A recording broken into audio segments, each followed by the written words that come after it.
এক সময়ের কথা, একটি ছোট গ্রামে বাস করত রামু ও তার স্ত্রী। রামু ছিল খুব দয়ালু, কিন্তু অত্যন্ত গরিব। তারা কষ্টে দিন কাটাত। একদিন সকালে রামুর স্ত্রী বলল, ঘরে তো আর একটাও কাঠ নেই, আজ রান্না কিভাবে করব? একটু জঙ্গল থেকে কাঠ কেটে নিয়ে এসো, তারপর রান্না করব।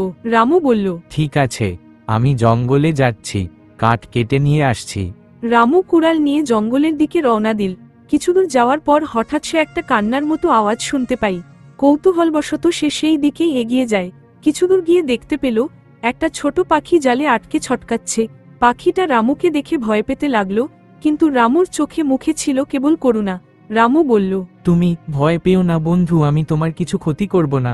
সে আস্তে করে পাখিটার পা থেকে জাল খুলে দিল। পাখিটা একটু ধাতস্থ হয়ে বলল, তুমি আমার জীবন বাঁচালে বন্ধু। যদি কখনো তোমার সাহায্যের প্রয়োজন হয়, আমায় ডাকবে, আমি ঠিক আসব। এই বলে পাখিটা ডানায় ঝাপটা দিয়ে উড়ে গেল। রামু কাঠ কেটে বাড়ি ফিরে আসে। অনেক দিন পরের কথা, একদিন রাজা ঘোষণা করলেন, রানীর হঠাৎ করে ভয়ানক অসুখ হয়েছে, কোনো ওষুধে কাজ হচ্ছে না।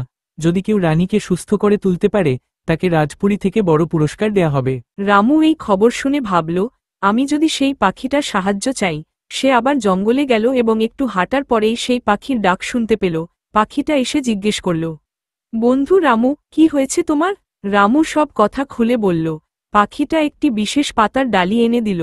বলল, এই পাতাটা রানীকে খাইয়ে দিও, উনি ঠিক হয়ে যাবেন। রামু সেই পাতা নিয়ে রাজপ্রাসাদে গেল। রাজাকে সব খুলে বলল। রাজা পাতাটি রানীকে খাইয়ে দিলেন, আর আশ্চর্যজনকভাবে রানী একেবারে সুস্থ হয়ে উঠলেন।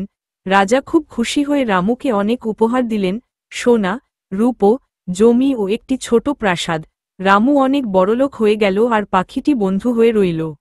ইউটিউব চ্যানেলটিকে সাবস্ক্রাইব করুন, পরবর্তীতে আরও ভালো মজার গল্প নিয়ে আসব।